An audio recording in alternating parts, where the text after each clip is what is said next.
Hello दोस्तों, ये हमारा नेक्स्ट क्वेश्चन है for 8th class maths parallel lines. आओ इस क्वेश्चन को देखते हैं। क्वेश्चन कह रहा है in the figure lines L M and N are parallel. ये वाली लाइन एल एम और एन पैरेलल हैं and P is parallel to Q is parallel to R. और ये तीन लाइंस पी क्यू आर ये भी पैरेलल हैं। हमें एंगल 1 की वैल्यू दे रखी है 85 डिग्रीज। हमें क्या निकालना है? Angle x, y, z, t, s and u। ये सारे के सारे बाकी एंगल्स हमें निकालने हैं। बहुत ही आसान क्वेश्चन है, बहुत ही जल्दी हो जाएगा। देखो ये लाइन और ये लाइन पैरेलल है, ठीक है। ये किस टाइप का बन रहा है? एक टाइप का z ही तो बन रहा है, ठीक है ना। तो अगर एंगल 1 इज 85 डिग्रीज तो हमें पता है angle 1 is equal to angle x। क्यों? क्या कर देंगे इनको? क्या होगा किस वजह से? Alternate interior angles. क्यों? जहां पे भी किसी भी तरीके का z बन रहा हो वहां पे कौन से एंगल्स होते हैं? Alternate interior angles. और ऑल्टरनेट इंटीरियर एंगल्स कैसे होते हैं? इक्वल। सो एंगल 1 की वैल्यू 85, तो एंगल x भी हमारा हो गया 85 डिग्री। यहां पे मार्क कर लेते हैं, चलो इजी हो जाएगा। ये हमारा हो गया 85 डिग्री, ठीक है जी। अब देखो यहां पे हमारा एंगल x और एंगल z दोनों एक जैसे L बना रहे हैं। जब L बनता है तो कौन सा एंगल होता है? जब L बनता है तो एंगल होता है corresponding angles and corresponding angles are also equal. So हम लिख सकते हैं यहां पे angle x is equal to angle z। क्यों भाई? क्योंकि ये कॉरेस्पॉन्डिंग एंगल्स हैं, ठीक है जी। एक बार दोबारा शो कर देता हूं, ये देखो ये एंगल x है, ये एंगल z है, दोनों सेम टाइप का L बना रहे हैं, L शेप बन रही है। तो एंगल z और एंगल x जो है वो भी इक्वल हो जाएंगे। सो यहां से हमें पता लग गया एंगल z की वैल्यू भी कितनी हो गई? 85 डिग्रीज। इस वैल्यू को भी और चलो यहाँ पे लिख लेते हैं 85 डिग्रीज। अब देखो अब एंगल y निकालना है। एंगल y निकालने के लिए ना अभी मुझको समझ नहीं आ रहा कैसे करूं। तो मैं क्या करूंगा, मैं यहां पे एक और एंगल निकाल लूंगा। ये एंगल निकाल लेता हूं। सपोज इस एंगल को मैंने नाम दे दिया, क्या नाम दे इस एंगल को? इस एंगल को नाम दे दिया d, ठीक है जी। अब देखो ये क्या बन रहा है? c बन रहा है। C बनता है तो क्या हम प्रॉपर्टी यूज करते हैं? Sum of the angles on the same side of transversal is equal to 180 degree. अरे सिंपल यार, दो पैरेलल लाइंस हैं, एक ट्रांसवर्सल है। इस ट्रांसवर्सल के इसी साइड में है ना, दोनों एंगल्स सेम साइड में है। तो ट्रांसवर्सल के जब सेम साइड पे दोनों एंगल्स हों पैरेलल लाइंस के बीच में, तो इन दोनों एंगल्स का सम जो है वो 180 डिग्री हो जाएगा। तो इसको भी लिख देते हैं that angle D plus angle Y is equal to 180 degree. Reason भी मैं लिखवा दूंगा। देखो क्या लिखें? Angle D plus angle Y is equal to 180 degree. Reason angles on the same side of transversal, ठीक है जी। तो इसका मतलब अगर मुझे एंगल D पता लग जाए तो Y भी पता लग जाएगा। D तो बहुत ही आसान है ना यार, D और X की वैल्यू तो सेम ही है, they are vertically opposite angles, ठीक है ना। सो यहां पे लिख देते हैं angle D is equal to angle X, Y they are vertically opposite angles. तो हमारा एंगल D कितना हो गया? 85 डिग्री। ये तो था ही, X की वैल्यू हमारी 85 डिग्री थी ना। ये देखो जी x जो था 85 डिग्री था तो d भी 85 डिग्री हो गया।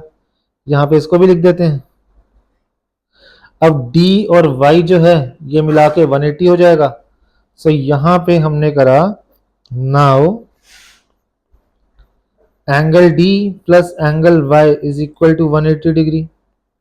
एंगल d हमारा 85 डिग्री है, एंगल y हमें निकालना है, तो हम इस को दूसरी साइड पे ले जाएंगे, इसको यहां से उठा के यहां ले गए।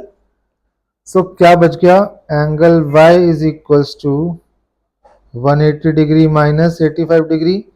तो एंगल y की वैल्यू हमारी कितनी आ गई, 95 डिग्रीज। सो हमारा यहां से एंगल y जो है उसकी भी वैल्यू हमें पता लग गई 95 डिग्रीज।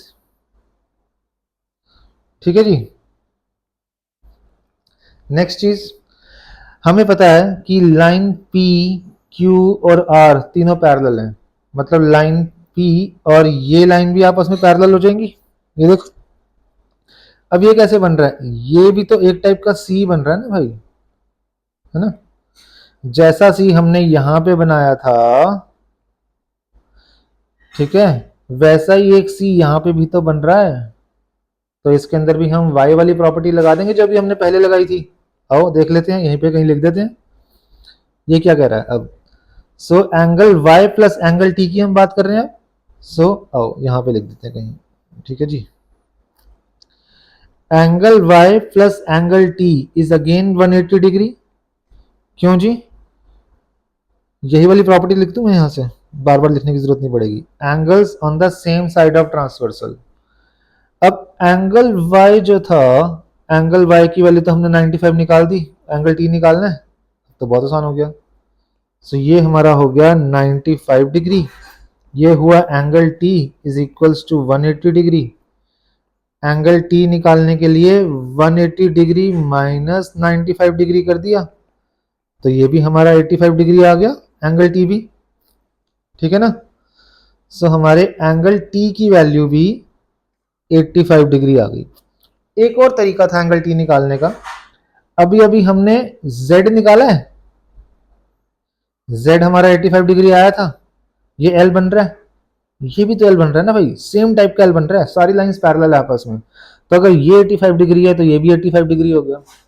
आसान था, बहुत ही आसान था, मजा आ गया था क्वेश्चन में। ठीक है जी।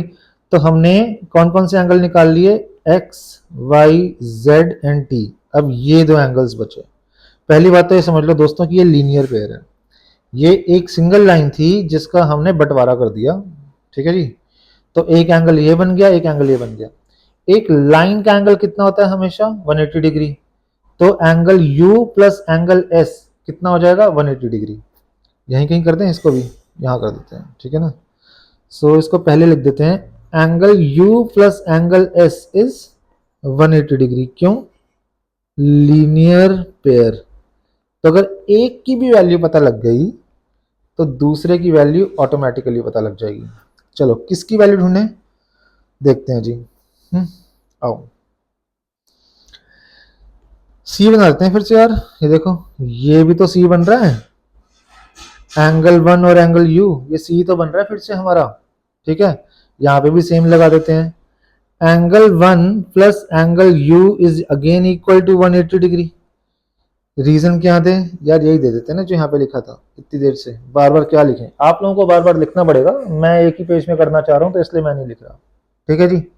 एंगल 1 की वैल्यू कितनी थी, 85 degrees. So 85 degrees plus angle u is 180 degree. तो एंगल u की वैल्यू कितनी हो गई, 180 degree minus 85 degree, which is again how much, 95 degree. तो एंगल u कितना हो गया, एंगल u हमारा हो गया 95 डिग्री। अब मैंने क्या बताया था, एंगल u और एंगल s लीनियर पेयर है।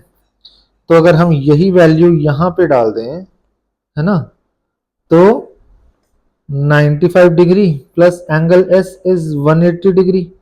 तो एंगल s कितना हो जाएगा, 180 डिग्री माइनस 95 डिग्री। तो एंगल s की वैल्यू भी हमारी कितनी हो गई, 85 डिग्रीज। तो लो भाई दोस्तों, सारे के सारे पार्ट्स हमने कर डाले। ठीक है जी। आप वीडियो के हिसाब से एक एक करके लिखना, आपको पेज की कमी नहीं है। मैं चाह रहा था कि सारी की सारी चीजें एक ही पेज पे लिख दूं, तो मैंने इसलिए ऐसे गचड़ पचड़ से करके मैंने क्वेश्चन किया। So this answer is also 85 degree.